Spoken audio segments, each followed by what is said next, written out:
Hello everyone, welcome to my classes.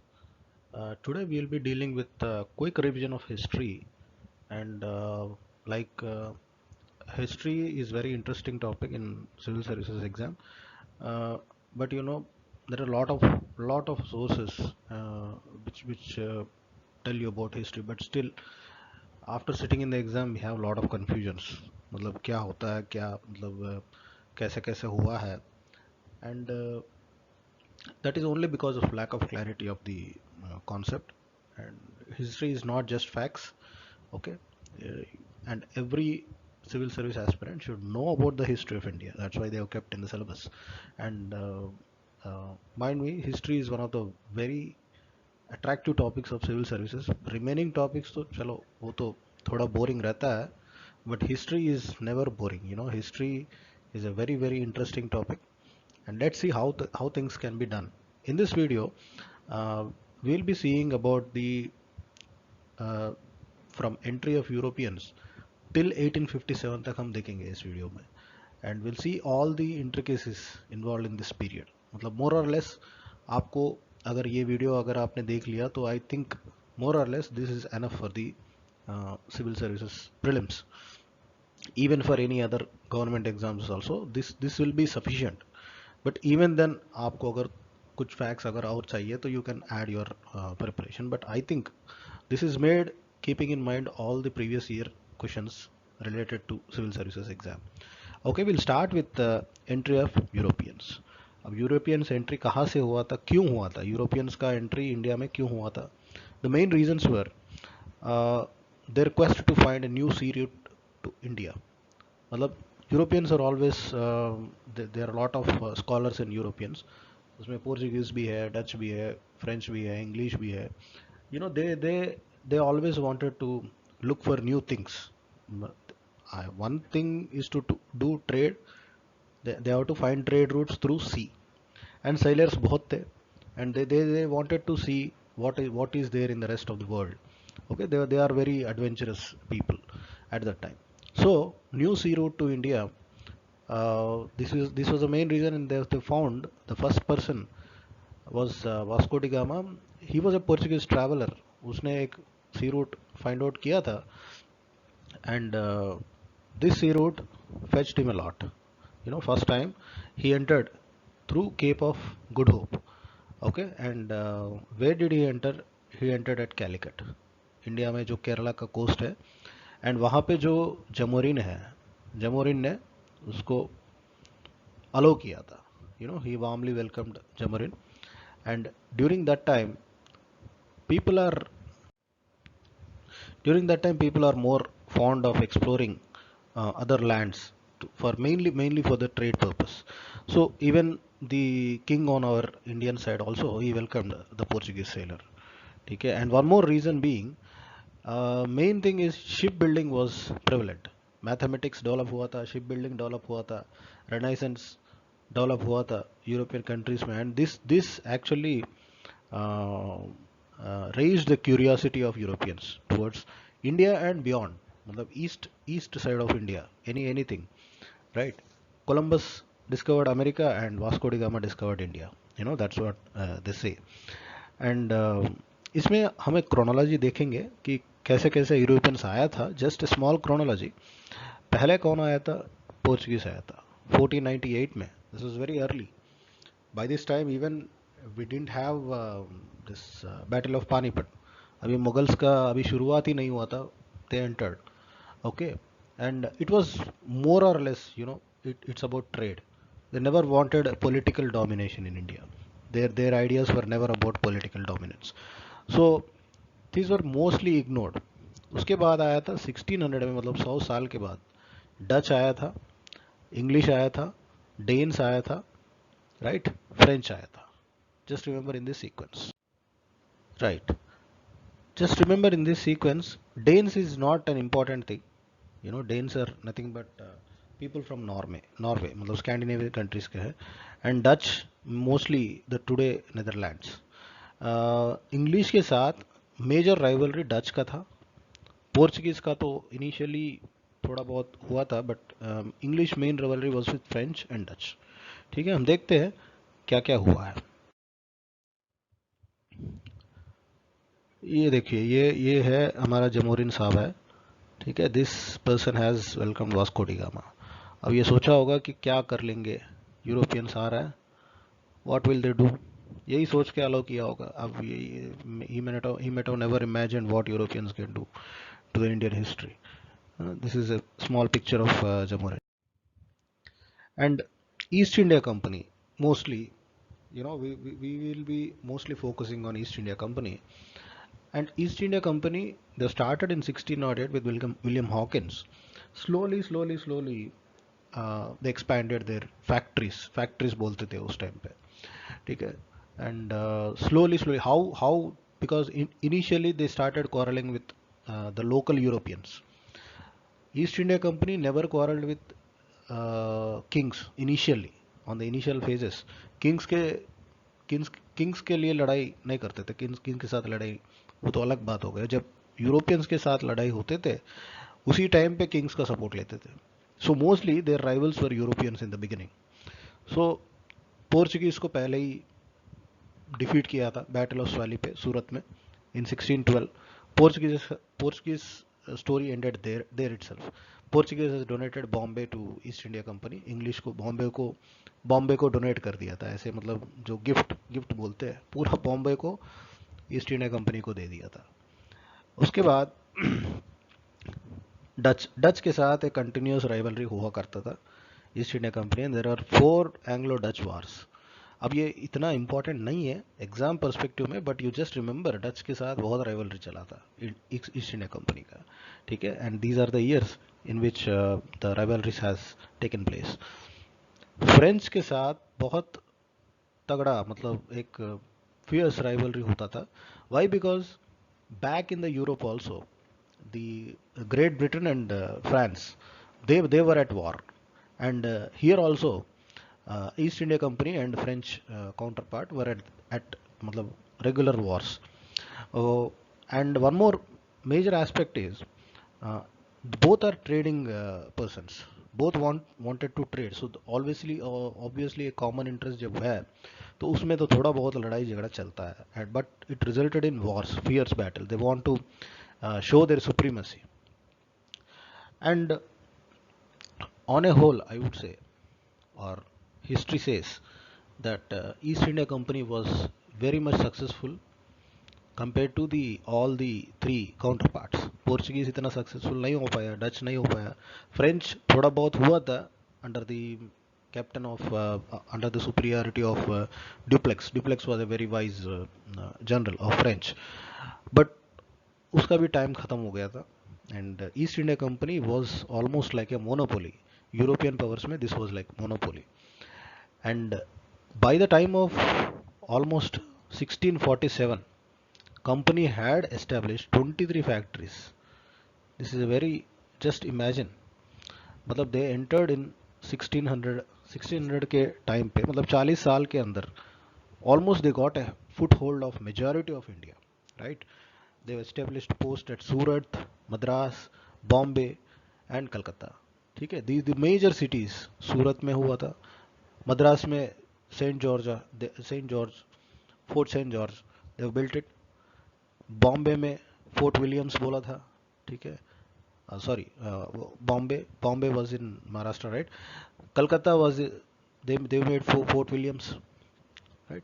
ऐसे ऐसे करते करते मतलब they by 1647 23 factories they have under the control of EIC. This is how they slowly gained the territories in India. After getting the permission from Jahangir, they set up the first factory at Surat 1611 में। उसके बाद मछलीपट्टनम बोलते थे उस time पे, अभी मछलीपट्टनम है उसका नाम, ठीक है, आंध्रा कोस्ट में है। एंड उसके बाद Madras and Bengal. After this, they started getting permissions from the local kings who are powerful in the form of फरमान्स। ओके, एक फरमान गोलकोंडा नवाब से भी, सुल्तान ऑफ गोलकोंडा, उसने भी दिया था। And slowly they started fortifying their factories. They built Fort St. George. This was present day Chennai. 1644 में इंग्लिश ने बिल्ड किया था इसको. एंड आफ्टर दैट फर्रुखसियर फरमान हुआ था 1717 में. Just remember this Farman, this is not that important. Farman is nothing but permission to trade in their territories. Just remember this. And उसके बाद, you know, when trade gets expanded, you all obviously have rivals. And English का सबसे बड़ा rival जो था वो French था. And English are little bit more superior than French. Earlier French, when Dupleix was in the French army, Dupleix completely suppressed English people. But when Dupleix was removed, मतलब Dupleix का time जब खत्म हो गया, then English started their superiority. You know, there is a ups and downs in the rivalry of English and French. English कभी जीतते थे, कभी French जीतते थे. Finally, the wars have been declared. I mean, finally, Battle of Vandivash के जगह पे, Battle of Vandivash was the final culmination of all the disputes between English and French. एक treaty sign हुआ था, Treaty of Paris, and this restricted the French mostly to the Pondicherry. ठीक है. अब English ने बोला भाई तुम अभी पौंडीचेरी में रहो, अब हमारे साथ लड़ाई मत करो, बस इतना बोल दिया, फ्रेंच को बोल दिया. But due to these Carnatic wars, why this Carnatic wars are important, this gave the impetus to British military. East India company का जो आर्मी थे, they were much superior, and this exposed the military hollowness of Indian rulers also. Europeans को अभी लगा कि अभी मौका है. This is the time that we have to show our superiority, military superiority दिखाने का time आ गया. And mainly why the French failed, because see, East India Company was a private company. जैसे हम आज के डेट में हम देखते हैं, private companies are more organized compared to government control. Government में प्रॉफिट मोटिव नहीं देखा जाता है. Government is a welfare type of thing. So this is the same things at back then. East India company was a mostly it's a private company, and they can take their own decisions. But French counterpart which was controlled by the French government, तो उसमें थोड़ा बहुत they were not that independent to take their decisions. And ये एक reason था. और दूसरा एक रीज़न था कि इंग्लिश का नेवल पावर जो है बहुत ही सुपीरियर था फ्रेंच से comparatively. And by the time of this battle of Wandiwash they already have a strong holds in the Indian territory. जैसे कलकत्ता उनके पास थे, बॉम्बे उनके पास थे, मद्रास उनके पास थे. Just see the financial capacity of the East India company also at the time. They have almost, मतलब हमने देखा था कि 1647 के टाइम पे they had 23 factories, and we are talking about 1760, 100 साल के बाद. Just imagine the expansion of East India company. They almost become an empire. They are about to become an empire now, right? we'll see how things go ahead. And ये भाई साहब जो है ये Robert Clive है. Everyone might have known him at least from your school books, or at least if you are preparing for civil services you might have heard. ठीक है, इसको तो कोई भूल नहीं सकता है. this is a mastermind behind Battle of Plassey. And Robert Clive, there is a strange fact. He amassed a lot of wealth.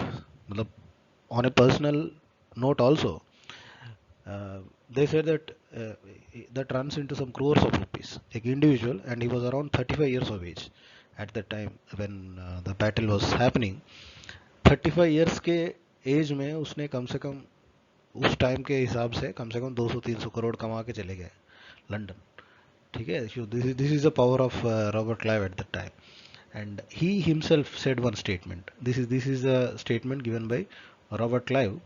Mostly the emphasis was, he was saying that British का superiority कुछ नहीं है conquer करने में. Just read this statement. It was not the British government that seized India at the end of the 18th century, but a dangerously unregulated private company headquartered in one small office, 5 windows wide, in London, and managed in India by the unstable social path. India में उस time पे there are a lot of social evils, there are a lot of mistrust on each other. This was the main reason A private company could overtake all the rulers of the country. Just imagine. Like what Robert Clive was saying, you know एक दूसरे पे भरोसा नहीं थे उस time पे. जितने भी राजा थे अपने आप में लड़ते थे. मराठास नेवर ट्रस्टेड निज़ाम, निज़ाम नेवर ट्रस्टेड मैसूर, हैदर अली. ठीक है. And there were always disputes between Marathas and Mughals.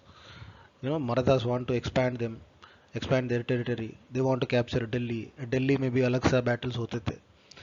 These type of things actually fueled British interests in India. They thought that ये सबको हम खत्म करेंगे, हम रूल करेंगे. That economic thing is there, and political also slowly started in the minds of British now. And Robert Clive, when he was almost उनको, the political supremacy thought of Britain, slowly developed. And Battle of Plassey came in 1757. Why? The reason behind this is there was incident of Black Hole massacre. जो उस time का नवाब थे बंगाल में, Siraj-ud-Daulah,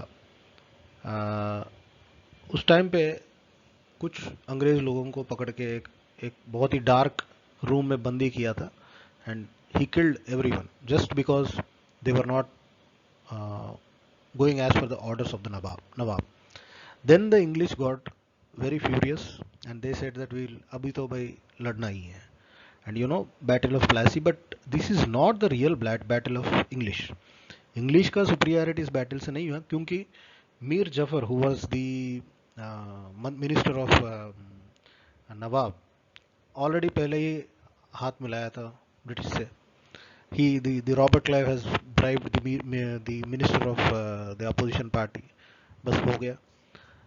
And this is just in history. People will say this is not a real battle. This is just a proxy war. So they deposed the king Sirajuddaulah, and East India Company has set up Mir Qasim as a puppet king. उसके बाद क्या हुआ? Slowly English were looting all the territory. Slowly people started realizing the foreign and alien nature of the English. अब लोगों को पता चलने लगा कि ये अंग्रेज जो है ये हमारा किसी का नहीं है. ठीक है. Then they started realizing that हमें लड़ना है, अंग्रेज के साथ लड़ना है. Now this is where Sujauddaulah, he was Awadh, Mir Qasim, who was a puppet king, and Shah Alam Delhi का जो है, ये तीनों मिल गए थे. Then they thought that English East India Company को तो हम मिटा देंगे, हम दबा देंगे सब कुछ. They thought. But this is where the next battle came into picture, Battle of Buxar. It was said that 7,000 people of East India Company fought against 40,000 people of these combined elite, right? But still they could win. This is the superiority of English over the local rulers of India at that time. Why? Because they are more advanced. उनके पास gun power थे, उनके पास ये फिरंगी थे, सब कुछ थे. That's how they overtook all the Indian kings slowly, धीरे धीरे. So Battle of Buxar was a real battle fought between English East India Company and the local rulers. अब ये तीनों लोग जो है बुरी तरह से हार गए. They were defeated very badly. And उसके बाद जो है they acquired, English has acquired Diwani rights. अब ये Diwani rights क्या होता है? These are the revenue rights. They have introduced the dual system. अब dual system क्या होता है? English has said that नवाब को तो बिठाएंगे, अभी थ्रोन हम नहीं बैठेंगे थ्रोन पे, but everything is controlled by the British, everything is controlled by the East India company. They are the real masters now. मतलब नाम के लिए एक रबर स्टैम्प की तरह एक पपेट किंग को बिठा देंगे, but all the revenues, all the police, all the land records, all the Deewani rights, everything is functioned under the East India Company. This is how the plant of annexation started for the East India Company. East India Company now slowly raised their political ambitions to conquer the complete India. This is how they started, and this is a first step. I would say this is a first step where they have sought for a political domination over the territory, right? And slowly slowly इसमें क्या हुआ था, ये 10 साल के time पे 1764 and 1773, it is more और less 9 years time. इस 9 years टाइम पे there was lot of corruption in the East India company. Lot of the officials they have earned in crores at that time. अमीर बन गए 10 साल में. लोग जो है मतलब they overnight became kings almost literally. They have looted whole of Bengal province, whole of Odisha. The Bengal province at the time was said to be a very large trading point of Asia. Asia का बहुत बड़ा trading point हुआ करता था Bengal. So the revenue generated from Bengal province wholly was eaten by the East India Company officials. Just imagine, by 1773, East India Company was in dire financial straits. How? Why? Reasons why? Because it is a lot of corrupted officials were there. Back then we have seen Robert Clive. Robert Clive ने कम से कम 200-300 करोड़ उस time का जो किया था, उसके बाद जो आए थे, they are much more much more provocative than Robert Clive. They've looted it like anything. So उसके बाद क्या हुआ था, then British Parliament looked at the company. Now they started that हमें कुछ करना चाहिए. And why British parliament thought exactly, British तो लंदन में है, ये लोग तो इंडिया में है. Why did they actually the parliament in Britain, why did they actually think about these things? Because you know the company was a very important. पहले भी उसने इन्फ्लुएंस किया था जहांगीर के टाइम पे भी. And by this time the company is more powerful, very lucrative, lot of wealth is there with East India Company. So British Parliament also, now they wanted to control, little bit control लेना है. मतलब they have started interfering in the East India Company affairs. Then they said that why? Because it used to pay lot of ransom to British Parliament, right? It was said that the company paid around 4 lakh pounds. Present day पे equivalent आप बनाओगे तो it is around 60 million pounds annually to the government. 60 million pounds, just imagine how much it would be. It is not less than 400 to 500 crores. 500 crores they used to pay to government. For an example I am saying, एक private company, अगर कोई एक private company आज के date में किसी कोई भी कंपनी ले लीजिए आप, which is paying this much huge amount, and just imagine how back then how it would have been. So this is the main reason British Parliament has actually wanted to look into the affairs of East India Company. And because of the corruption, because of lot of ill administration of the East India Company, it was unable to pay this much amount. So now they started by starting a regulating act of 1773. That was the first act passed by the British parliament. ये acts जितने भी है east India company ने पास नहीं किया था, ये this was passed by Britain, Great Britain के जो पार्लियामेंट है. And this was complemented by the tea act also. अब ये टी एक्ट किस लिए था? You have to know these things. There was lot of tea held by the East India company in London warehouses. उनके पास जितने भी T थे वो ट्रेडिंग के लिए रखे थे, वो सब खराब भी हो रहा था. This much amount of wealth was amassed by East India Company within a span of 10 years. just यहाँ से यहाँ तक उन्होंने मतलब पूरा मतलब east India company became a wholesome power. 10 साल में 10 साल में कोई इतना बड़ा कैसे बन जाएगा? बन गए क्यों? Because of the power of Bengal province से ही ये सब कुछ हुआ था, right? And what did the Regulating Act of 1773 actually did? What it actually did was, उस टाइम तक जो भी गवर्नर्स थे, English was now spread across the country in many parts. Main was Bombay, Madras and Bengal, right? So her port पे मतलब हर city में, मतलब मद्रास में, बॉम्बे में, बंगाल में, they used to have their own governors to control the administration over there. Now this act, they have said that governor of Bengal will head everything, you know. Now that's how governor of Bengal became governor general. Governor general का जो definition आया था, इससे इसी से शुरू हुआ था. Governor general of Bengal subsumed the presidencies of Madras and Bombay. Now you know Governor General of Bengal became a very powerful authority. You know, this is how the regulating act was brought into place. अभी देखते हैं आगे देख. And for a small facts आप याद रखेंगे कि क्या क्या इंट्रोड्यूस किया था, ये कभी क्वेश्चंस में आता है. Just remember these small facts which are little bit important. Sometimes ये क्वेश्चन आ सकता है. यूरोपियंस ने क्या इंट्रोड्यूस किया था? पोर्चुगीज ने टोबैको और रेड चिलीज इंट्रोड्यूस किया था इंडियन मार्केट्स में. डच ने पोटैटो एंड कॉफ़ी, कॉफ़ी लाया था अफ्रीका से, ठीक है. अब ब्रिटिश ने क्या इंट्रोड्यूस किया था? टोमेटोस, ओपियम, एंड ये रेलवे टेलीग्राफ जो है ये डलहौजी के टाइम पे आया था. Just remember this is small fact. कभी कभी क्वेश्चन आ सकता है कि टोबैको किसने इंट्रोड्यूस किया, रेड चिलीज किसने इंट्रोड्यूस किया, potato, coffee, you know, confusion नहीं होना चाहिए. This is small fact. Now we'll be seeing about the 1773 Act.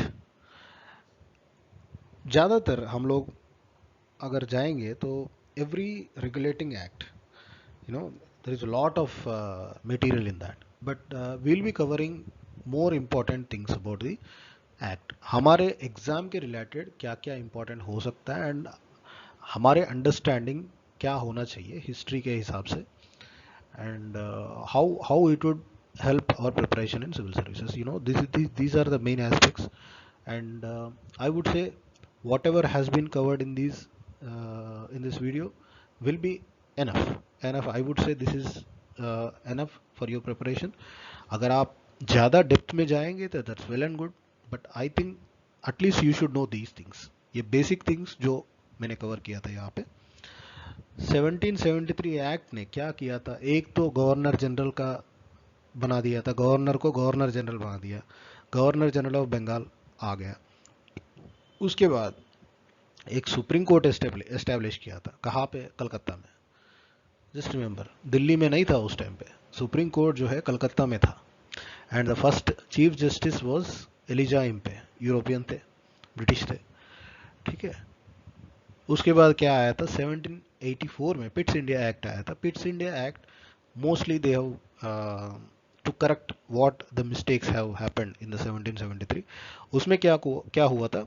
एक बोर्ड ऑफ कंट्रोल एस्टैब्लिश किया था. पहले भी कोर्ट ऑफ डायरेक्टर्स हुआ करता था. ईस्ट इंडिया कंपनी का जो कोर्ट ऑफ डायरेक्टर्स थे उनको थोड़ा सुपरवाइज करने के लिए एक बोर्ड ऑफ कंट्रोल को बिठाया था. एक बोर्ड ऑफ कंट्रोल एस्टैब्लिश हुआ था पिट्स इंडिया एक्ट के थ्रू. एंड ये Pitt's India act why important is why it was passed by British parliament. That's fine. अब ये एक्ट में first time the term British possessions in India was used. This is important. This is little bit important to the exam. British possessions in India. अब Britain ये बोलने लगा कि Indian territory belongs to British. You know, they started ruling, मतलब indirectly they started ruling India indirectly. अभी तक direct हुआ नहीं है, ठीक है. This is what the first time the British possession in India was started. Mainly court of directors were looking after the commercial decisions. Court of directors कौन थे? East India company के थे, not of the British parliament. Okay. And board of control were sitting in London. ये Britishers थे, ये भी Britishers थे, but these were company people, east India company के थे. And board of control mostly were looking about the administrative decisions, right. इसके बाद जो आया था 1793 में कॉर्नवालिस आया था. कॉर्नवालिस भी वही थे, गवर्नर जनरल थे.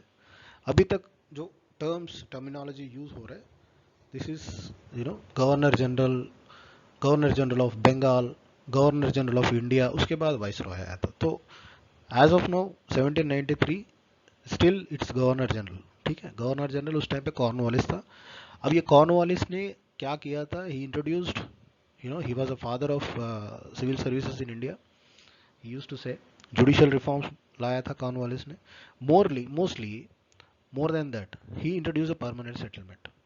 ओके, कोर्ट ऑफ डायरेक्टर्स का ही परमिशन लेके इसने परमानेंट सेटलमेंट क्या होता है, मेन ये होता है कि इंग्लिश को चलाने के लिए, ईस्ट इंडिया कंपनी को चलाने के लिए उसको तो पैसे चाहिए। पैसे कहाँ से मिलेगा, they are ruling in Bengal, so they have to get the money from Bengal. जैसे टैक्सेस, अभी सरकार है, सरकार कैसे चला पाएंगे, सरकारी कर्मचारियां है, आईएएस है, आईपीएस है, उसको तनख्वाह कहाँ से मिलेगा, they raise taxes.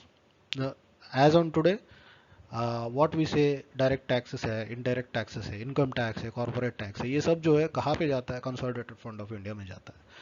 That is there with the parliament, right. उसमें से पैसे निकाल के वो बांटेंगे, कैसे कैसे डिस्ट्रीब्यूशन करेंगे, these are the acts of parliament. Back then also East India company, that was functioning as an organization, right, but they were ruling the country, ruling the provinces, so उसको चलाने के लिए भी तो पैसे चाहिए, तो पैसे कहाँ से मिलेगा, then they have devolved all these things। क्या कॉर्नवालिस ने सोचा था कि ये this is a permanent settlement, एक सेटलमेंट कर लेते हैं कि ऐसे ऐसे इतना, दे डिमार्केटेड सम बाउंड्रीज, कि जैसे आज के डिस्ट्रिक्ट्स है, एक डिस्ट्रिक्ट है, you know Delhi is divided into so many districts, एक डिस्ट्रिक्ट के लिए एक जमींदार को अपॉइंट, मतलब रिकॉग्नाइज किया था, भाई तुम इस पूरे डिस्ट्रिक्ट का रेवेन्यू जो है मुझे ला के दे दोगे। जैसे एक कलेक्शन एजेंट है, zamindar is nothing but a collection agent to British, ठीक है। जमींदार को राइट ये दिया था कि लैंड, ये जितने भी डिस्ट्रिक्ट के जितने भी लैंड है ना, ये तुम्हारा है। सो this is how they have created the system of permanent settlement. जमींदार से एक, मतलब एक एग्रीमेंट साइन कर लिया था कि आप जितने भी रेवेन्यू जनरेट करते हो उसमें से 89% हमें देंगे और 11% तुम अपने पास रखोगे। This is how they permanent settlement has started in the British, slowly in British Empire. This is how cruel, just imagine, total जमींदार के अंडर जितने भी लैंड्स थे उसमें से जितने फार्मर्स थे, पीजेंट्स थे, it was a lot of high burden on zamindars. 89% of the rental zamindars को जितने भी मिलते हैं, 89% British used to eat. Just imagine the lifestyle of East India Company officials back then. How would have they lived, and at the cost of what? So this actually 89% आगे जाके ना, ये this became a lot of trouble to zamindars and peasants. This is how peasants have been impoverished. Then came 1798, and it's called Subsidiary Alliance Treaty. The Governor General was Wellesley, and इसमें क्या था कि slowly the British started, to capture all of the territories of India. Now they want to expand the empire. Even now, मतलब British नहीं थे, British मतलब these are all company officials, but acts were passed by the parliament in Britain. Direct control नहीं थे, अभी भी control कौन कर रहे थे, ईस्ट इंडिया कंपनी वाले कर रहे थे। But this slowly started acquiring territories, slowly. How? These are one of the methods। मतलब subsidiary alliance क्या है, ये subsidiary alliance treaty किसके साथ करते थे, एक लोकल रूलर हुआ करता था, उस लोकल रूलर को कंपल्शन के हिसाब से उसको बोलते थे कि आप ये ट्रीटी साइन करो, we will provide so and so services to you. English empire इतना बड़ा है, English will always support you. Rulers को ये दिखाता था कि आप हमारे अंडर आ जाओ, हम देख लेंगे आपका पूरा ट्रबल जितने भी है, we will take over. So what were they offering, subsidiary alliance में they first initially they had to dissolve his own armed forces। अब वो रूलर के अंडर जितने भी आर्मी है उसको डिसॉल्व करके ब्रिटिश आर्मी को रखना है वहां पे। This is how they strategically, this very intelligently they have done this. ऐसा नहीं है कि कोई भी राजा को बोल दे कि सब्सिडियरी अलायंस, एंड राजा उस टाइम पे जितने भी थे they were under compulsion. because English was lot of powerful only because of the revenue, right? So this is the first aspect of the treaty, right? हम देखते रहेंगे अब क्या क्या लेके आएंगे ब्रिटिश आर्मी, एंड ये जो ब्रिटिश आर्मी रखते हैं वो कौन पे करेगा? रूलर ही पे करेगा, ब्रिटिश नहीं पे करेगा, यू नो। अगर वो पेमेंट फेल करेंगे तो उसका टेरिटरी को हड़प लेते थे, you know. This is how Britishers have function. हाँ, पेमेंट को कौन देंगे? रूलर। जबरदस्ती आपको आर्मी बिठा दिया, ठीक है, और आर्मी का पेमेंट क्या बोल रहे हैं कि रूलर को पे करना है। चलो आगे देखते हैं। The British would protect the Indian state against foreign attack. ये तो सब कहने की बात है। फॉरेन अटैक जब ब्रिटिश ही है, ब्रिटिश ही मेजर शत्रु है, तो फॉरेन अटैक कहाँ से आएगा? ये बोलने वाली बात है, ठीक है। कभी कभी स्टेटमेंट्स में ये भी पूछता है कि the British they said this things. हम अगर कोई दूसरा आ गए ना तो हम लड़ेंगे उसके साथ, बट यार दूसरे दूसरे को तो आने थोड़ी देता है British. And see this is a major flaw. British ने क्या बोला? रूलर को बोला भाई हम अपना ब्रिटिश आर्मी रखेंगे आपके इसमें टेरिटरी में, और आपके इंटरनल अफेयर्स में हम दाखिल नहीं करेंगे। We never put our hand in your internal affairs. But this was a big lie of the British. British lot of perverted people है यार ब्रिटिश, सही में। You know he they looted, and the Indian rulers were more innocent at that time. They were not that much understanding the British policies. And more importantly, this was one of the important feature of subsidiary alliance. Just remember, ये questions में आ सकता है. A British resident was also stationed in the Indian court. अब उसी territory में एक British भी, उसको ब्रिटेन के आर्मी भी थे, ब्रिटिश रेजिडेंट भी थे। मतलब literally the ruler was under the control of British. British को he never took decisions which were detrimental to the British. That's what they wanted to ensure. And इस subsidiary alliance में कौन कौन sign किया था ऐसे राजा? पहले हैदराबाद ने पहले ही हाथ खड़ा कर दिया, भाई लो ट्रीटी साइन कर लिया 1798 में। उसके बाद मैसूर टीपू सुल्तान का एपिसोड, ठीक है। उसके बाद टैंजोर, उसके बाद अवध, उसके बाद Peshwa, right. You know this is how they started slowly capturing the territories of India. And slowly slowly the settlement process has been changed now. Permanent settlement हुआ करता था। परमानेंट सेटलमेंट कहाँ पे? Mostly it was in the Bengal province.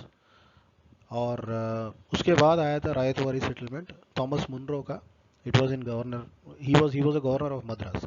And ये Ryotwari settlement जो है, they thought that permanent settlement is not working, जमींदार से इतना नहीं दे पा रहे, सो दे थॉट दैट हम डायरेक्ट पीजेंट्स के यहाँ से ही ले लेंगे। टैक्स जो है डायरेक्ट जमींदार को हटा देते हैं, सीधा पीजेंट को पकड़ते हैं। पीजेंट जितने भी लैंड में फार्मिंग कर रहे हैं जो भी है, you know, will direct levy the tax from them. And this was brought by Thomas Munro, and mostly this was concentrated in Madras, Bombay and Assam.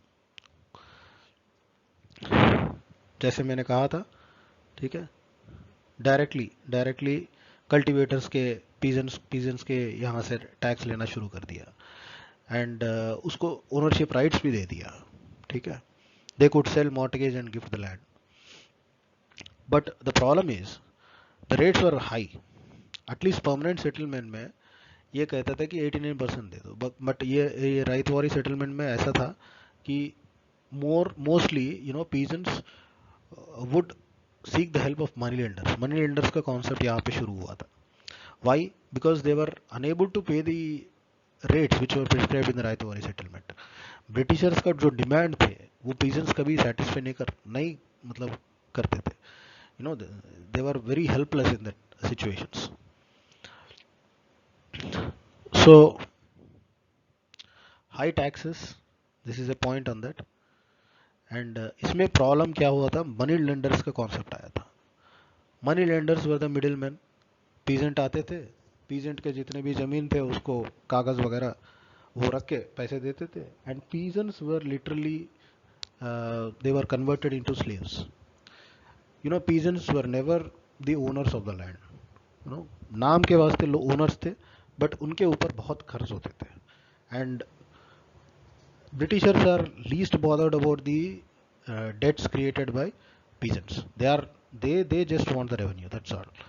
Peasants जिंदा हो या मर जाए उसके उसके कोई लेना देना नहीं है. They just wanted भाई ये लैंड से हमें इतना रेवेन्यू जनरेट करना है, आप अगर देंगे तो आपको रखेंगे, otherwise will punish you. That's how. अब ये मनी लेंडर्स का कॉन्सेप्ट ग्रो होता रहा. This is, I would say, this is a big failure, right? Or a settlement is not a successful thing. And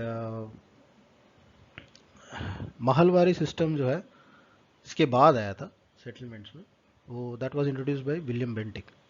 Bentinck के बारे में हम देखेंगे, बट महलवारी भी मोर और लेस सेम ही था. मतलब एक महल्स को बनाते थे, एक नॉर्मल टेरिटरी को, it was divided into mahals, and that's how they used to collect the taxes. So just remember permanent settlement, रायतवारी settlement and Mahalwari settlement. permanent settlement कहाँ पे थे? मोस्टली बंगाल प्रोविंस में थे, कॉर्नवालिस थे, उसमें जमींदार होता था, वो that was also called zamindari system. उसके बाद आया था Ryotwari settlement. This was mostly concentrated in Madras, Bombay and Assam. ठीक है. एंड उसके बाद आया था Mahalwari system. You know, all these systems, one thing is sure, they were least bothered about the finances of Indians. The taxpayer या फिर जो रेवेन्यू पे कर रहा है उसके हिसाब से इंग्लिश कभी सोचता ही नहीं था. दे नेवर बॉदर्ड अबाउट वो मर रहा है या जी रहा है, उसके मतलब क्या हाल है. No no no no, they were only concentrating on their revenues.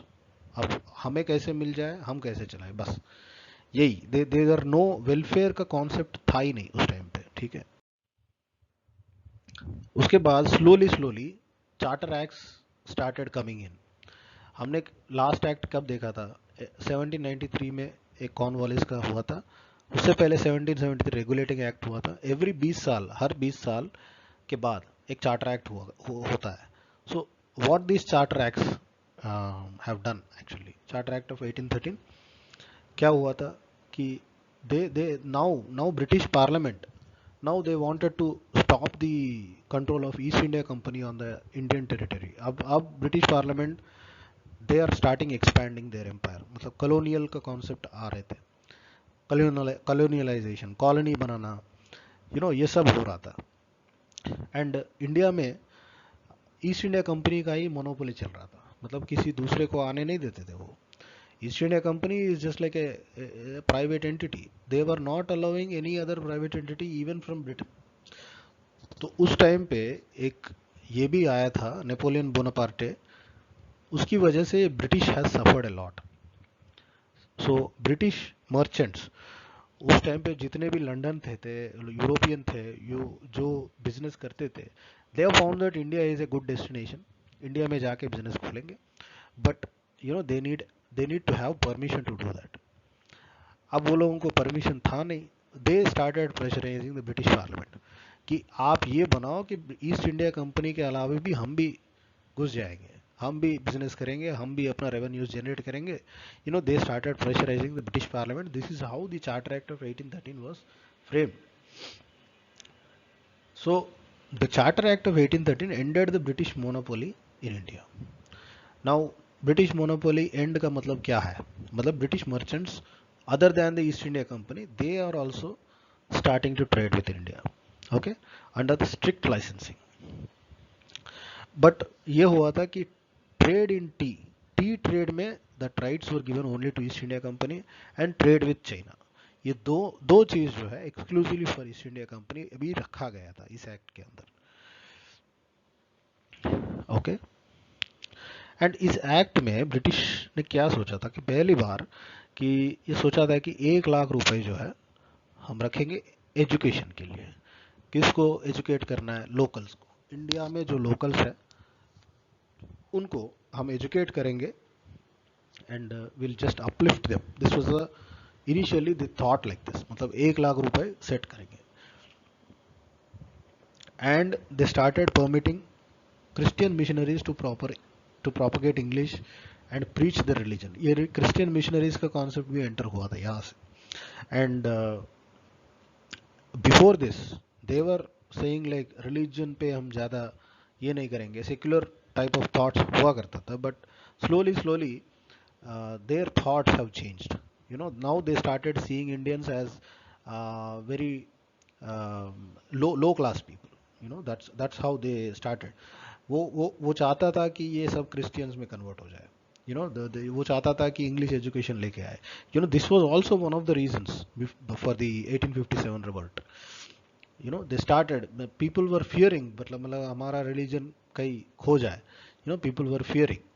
And this is how the first time the Christian missionaries were started entering India. 1813 act में ही हुआ था ये. एंड इंडियन लिटरेचर, मतलब थोड़ा बहुत ये सोचा था कि इंडियन लिटरेचर को भी प्रमोट करने के लिए, और दी थॉट ऑफ साइंस, साइंस में भी थोड़ा बहुत लोगों को सोचने के लिए this act has provided provisions, financial provisions provide किया था.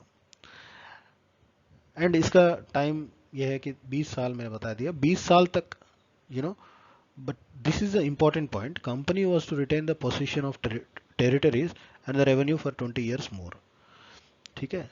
ये अभी कंपनी कंप्लीटली अबॉलिश नहीं हुआ था.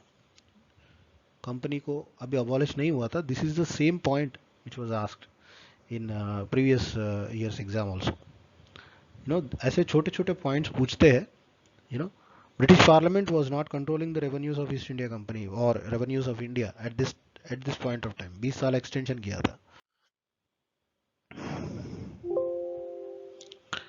उसके बाद आया था चार्टर एक्ट ऑफ 1833. इसमें देख लेते सीधा. Now East India company commercial activities सबको, मतलब उसका मोनोपोली बंद कर दिया. Activities were close down.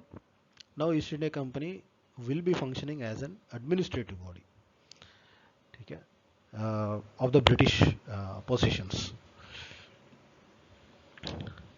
ये पहले जो टी और चाइना के साथ होता था वो भी बंद कर दिया. And now for the first time governor general of became general of Bengal. He was redesignated as governor general of India. India का कॉन्सेप्ट आ गया यहाँ पे. And governor general of India is now much more powerful. अब total territory की बात आ गए यहाँ तक, मतलब अनेक्स भी किया था, बहुत सारे प्रॉपर्टीज आ चुका है. तो नाउ दे स्टार्टेड लाइक, मतलब ये एक देश बन रहा है, ये एक देश हमारा देश है. मतलब इंग्लिश वर थिंकिंग लाइक इसको कंट्रोल करना है हमें. So this is for the first time Governor General's government was called Government of India.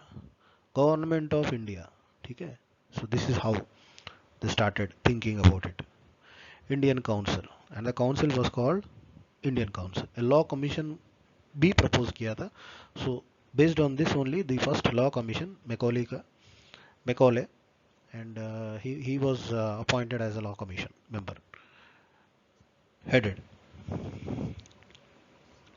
Now main provisions of this act was Governor General of India was created, and the governors of Bombay and Madras lost their legislative power. उनके लिए भी legislature कौन थे? Governor General of India था. Governor General of India and his council, they used to make all the laws. ठीक है. But here also you can see the company still possessed the Indian territories, but it was held on the name of crown. ठीक है. Company के पास अभी भी territories थे, but किसके नाम पे थे? वो क्राउन, मतलब वो लोग डिक्लेयर कर दिया कि ये क्राउन का है, हमारा नहीं है. But they were functioning under the British directions, great Britain के डायरेक्शंस के हिसाब से करते. हमने देखा था कि यूरोपियंस ने कैसे एंटर किया था, कौन कौन कब आए थे. उसके बाद ब्रिटिश ने एक ट्रेड कंपनी के रूप से पॉलिटिकल रूप कैसे ले लिया.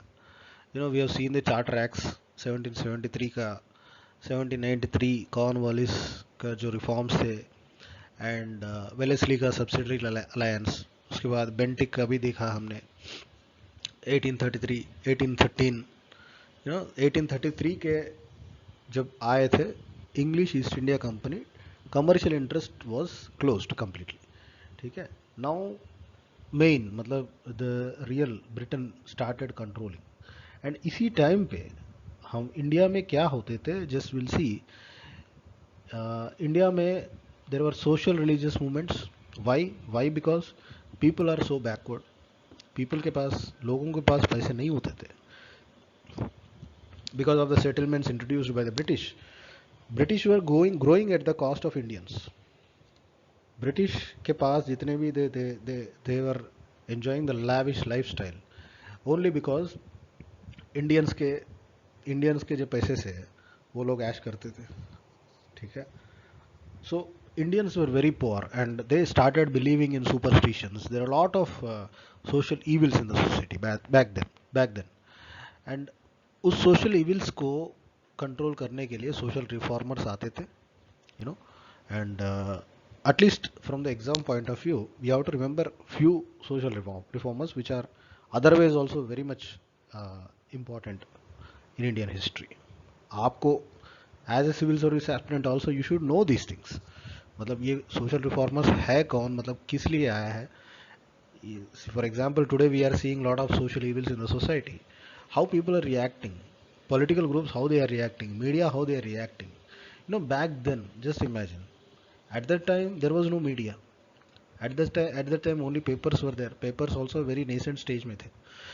And how would they interact with? अभी कोई एक फेमस पर्सनालिटी न्यूज़ में बोल दिया तो वो तो चक्कर काटता रहता सोशल मीडिया में। फेसबुक आ गया, व्हाट्सअप आ गया, पता नहीं क्या क्या आ गया अब तो। बट उस टाइम पे लोग how they fought, will just try to understand. The first social reformer always is Raja Ram Mohan Rai, and he was known as the Renaissance man of India. ठीक है, he is one of the greatest social reformers of India. And इनका main ये है कि ये मानते थे Indian culture में, बहुत इनका बिलीफ थे, ठीक है। But he believed in the modern culture also at the same time.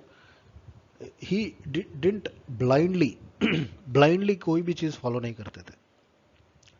He use to think logically and he wants to set up a logical society. That's what the major thinking of Raja Ram Mohan Rai. इसी हिसाब से इन्होंने पहले 1815 में आत्मीय सभा establish किया था, which was a precursor of Brahmo समाज। ब्रह्म समाज राजा राम मोहन ने ही इसको प्रोपगेट किया था।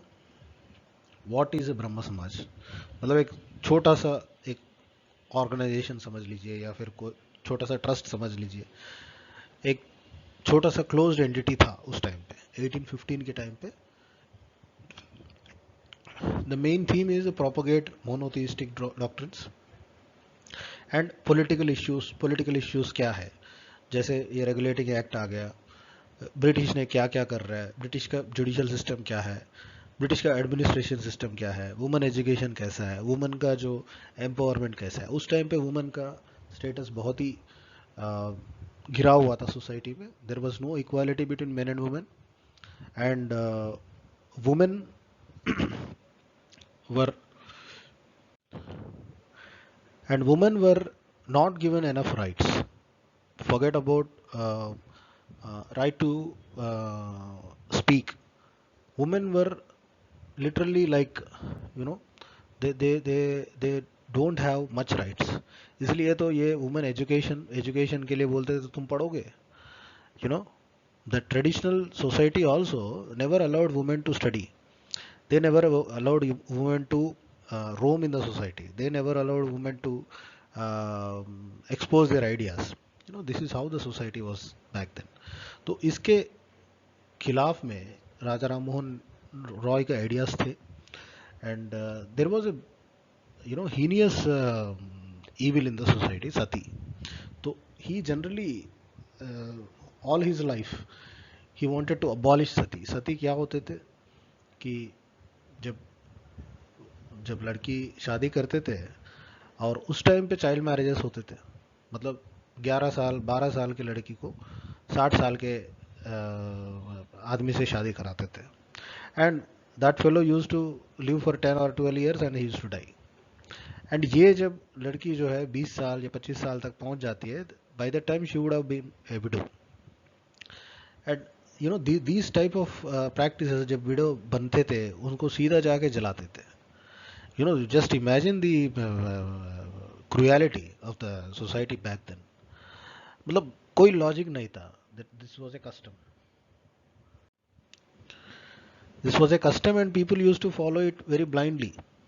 Blindly मतलब पति मर गया तो बीवी को भी मार दो. आज के आज के ज़माने में ऐसा हो सकता है.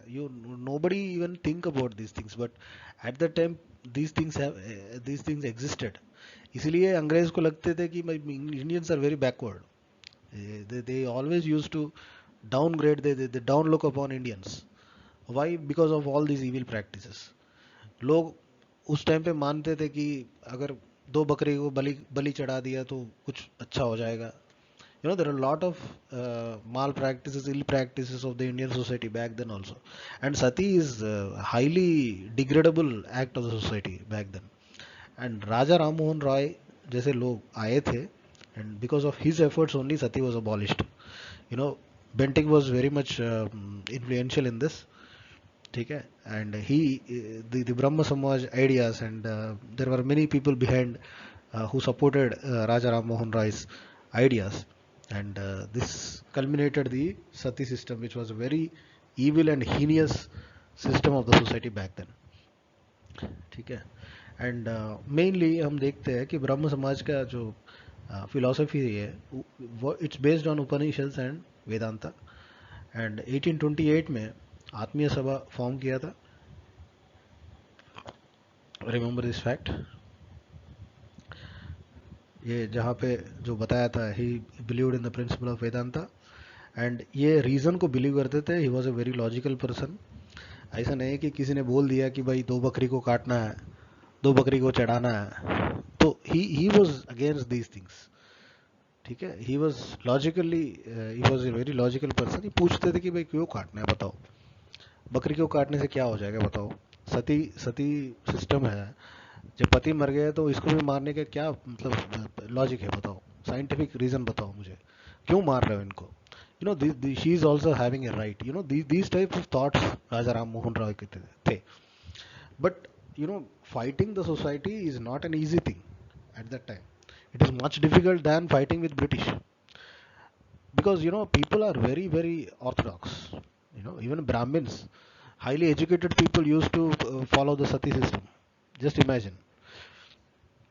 And he was against the idolatry, casteism, and religious blind belief. जैसे मैंने कहा था, blindly कोई follow नहीं करते थे, ये अपना अलग सा ये फॉलो करते थे. इसीलिए उसने ये आत्मीय सभा, ये ब्रह्म समाज ये एस्टेब्लिश किया था.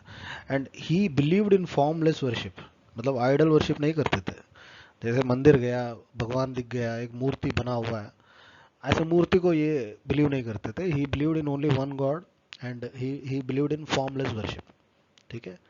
जैसे बोलते थे ना कि तो आप ही भगवान हो, उस टाइप का.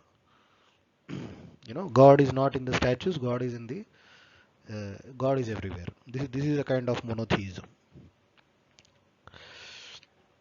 He organized large-scale campaign against sati, pressurized British officials to introduce English and modern education.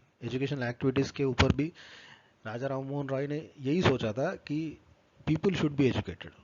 People को scientific science के ऊपर knowledge बढ़ाना चाहिए. And this is how logically people think, and they slowly start eliminating by themselves. यही था. So he started influencing the British officials, and इन्हीं के influence में he established Vedanta college Calcutta में to mainly propagate monotheistic doctrines. And David Hare जो Hindu college establish किया था, उनको भी राम मोहन रॉय ने सपोर्ट किया था. So these are the basic things about Raja Ram Mohan Roy which you have to remember. One is Atmiya Sabha, which was a precursor of Brahma Samaj. 1828 में आत्मीय सभा got transformed into Brahma Samaj. ठीक है. He was mainly, he believed in reason, he believed in monotheism, he was against idolatry. ठीक है. ये थोड़ा important concepts है एग्जाम के related. And because of his efforts, Bentinck passed legislation finally to abolish sati. And you just imagine, sati जैसे system को abolish करने में राम मोहन रॉय जैसे महान लोग कितना मतलब एफर्ट किया है. It's not easy to eliminate such evils from the society.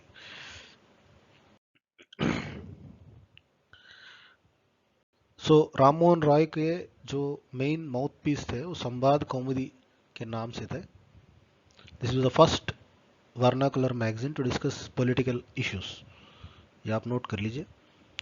मिरातुल Akbar, he knows Persia also.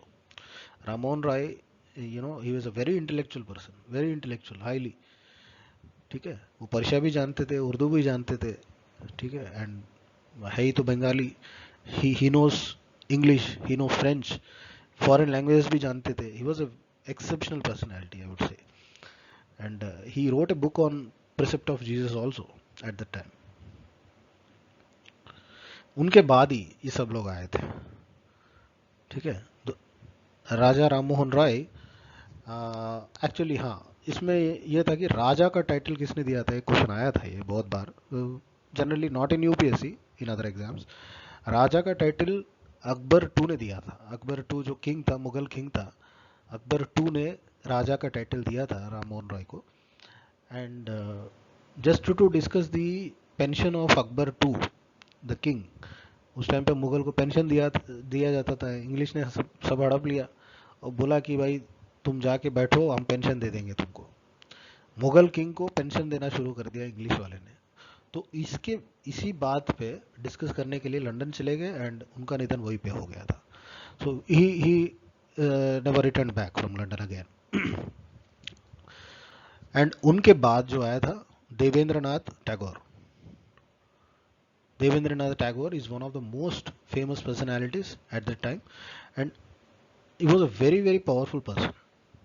अगर आप पढ़ेंगे देवेंद्रनाथ टैगोर के बारे में, he was a religious man है. ये ब्रह्म समाज को ये किया वो किया. पहले तत्वबोधिनी सभा अपने आप चलाते थे. देन इन 1843 उनको तत्वबोधिनी सभा को भी ब्रह्म समाज में मिला लिया था. ठीक है, then he took charge of Brahmo Samaj for most of the time. But just a strange fact is Devendranath Tagore, इनके 15 बच्चे थे. 15 children.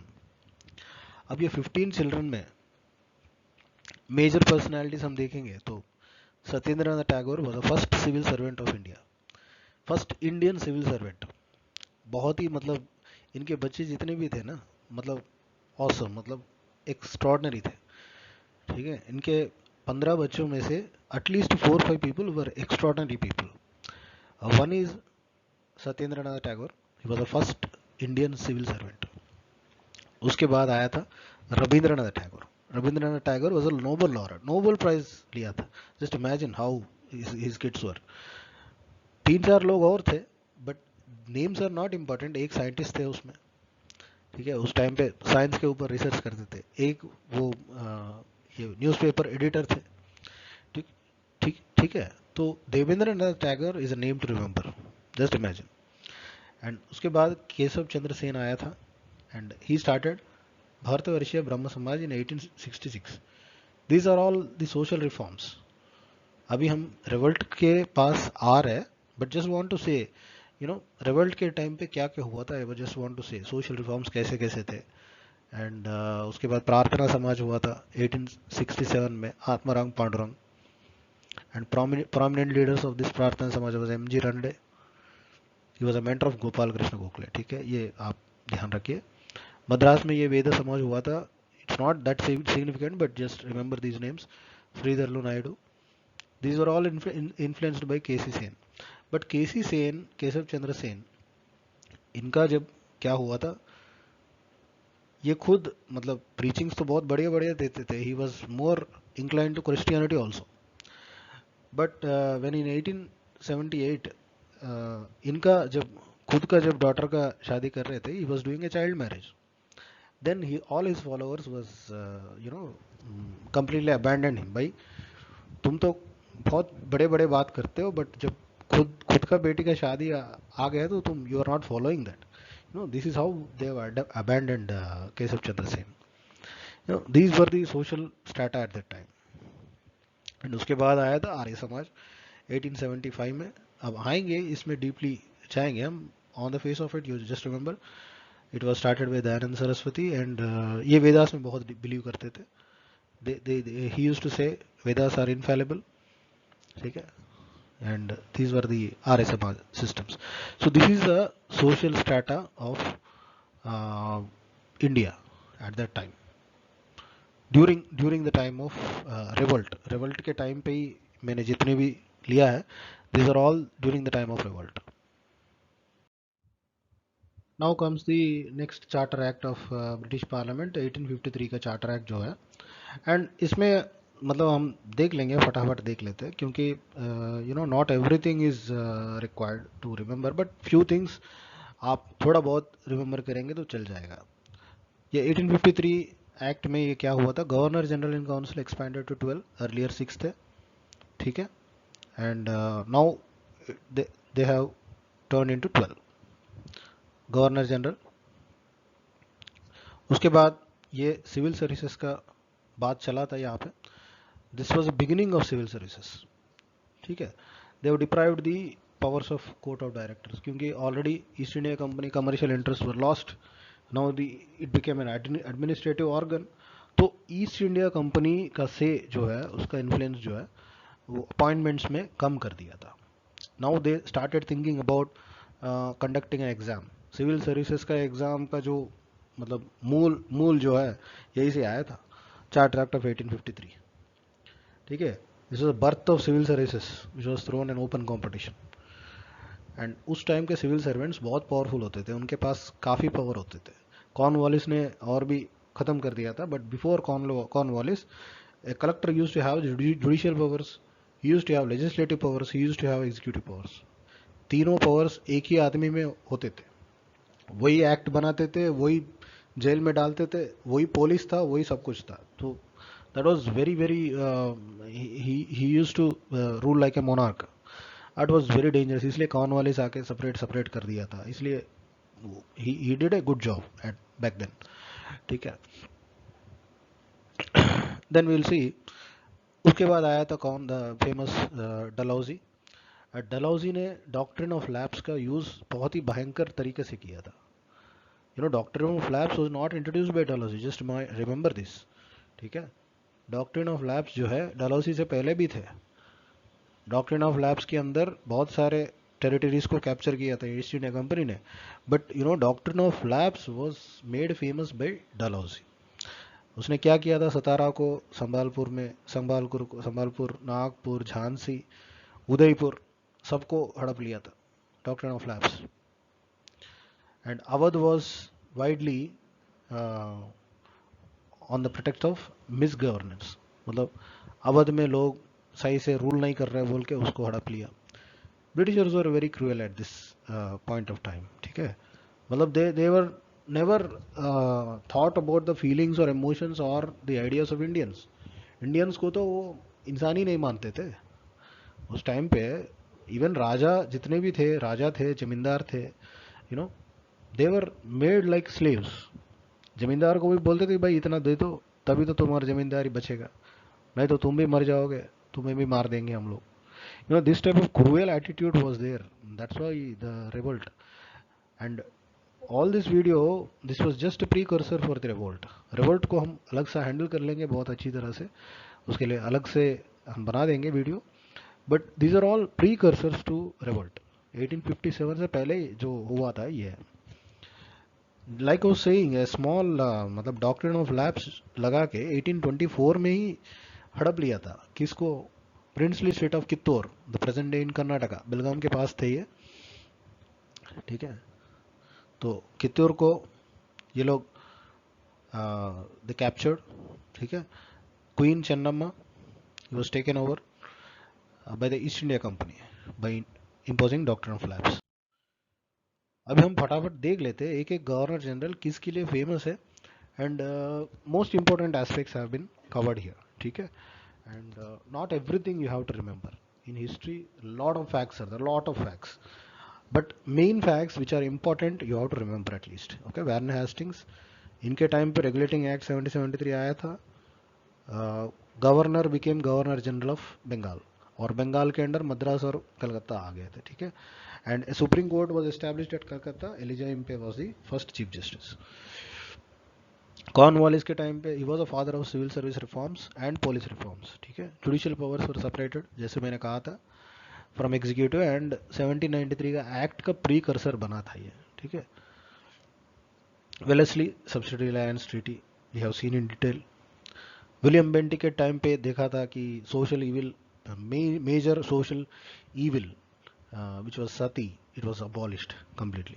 And at the same time, this also you just point out. ठीक है. इंग्लिश एजुकेशन एक्ट 1835 का पास हुआ था. And you know they this was the introduction of English education. Dalhousie Dalhousie के time पे बहुत कुछ हुआ था. ठीक है. इसी के वजह से तो रिवोल्ट आया था.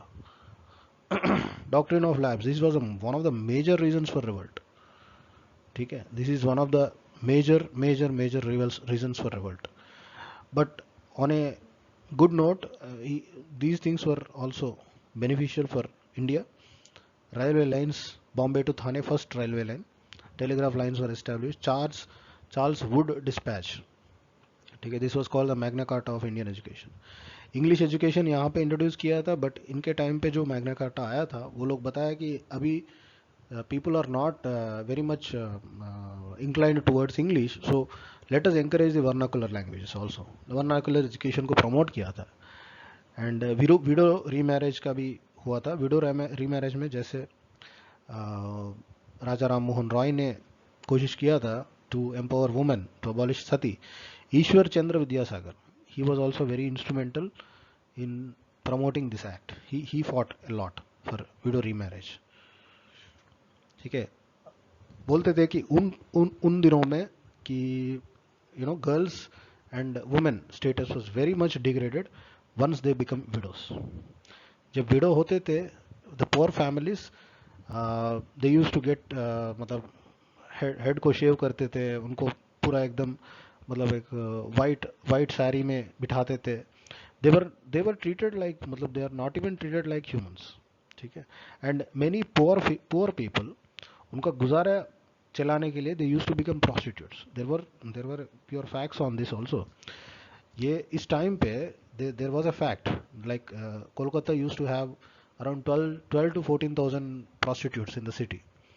मतलब वो लोग घूमते थे. मतलब जब विडो बन जाता था तो दे यूज टू, सती तो अबॉलिश हो गए, but how would they live. Sati के टाइम पे तो सीधा जाके आग में फेंक दिया, उस टाइप का चलते थे. But you know widow, so these are all the great personalities, I would say. Raja Ram Mohan Roy हो गया, ईश्वर चंद्र विद्यासागर हो गया. Just imagine their contributions to the society. Sati को अबॉलिश करना इतना आसान नहीं था. विडो रीमैरिज एक्ट को लेके आना इतना आसान नहीं था. they have done it. You should have a huge respect to these people. ठीक है. And here we end our class. इसके बाद हम आते हैं 1857 के रिवोल्ट के ऊपर. क्या हुआ था, कैसे हुआ था. we'll see the major reasons. Okay. Thanks for watching. Thank you. Keep watching.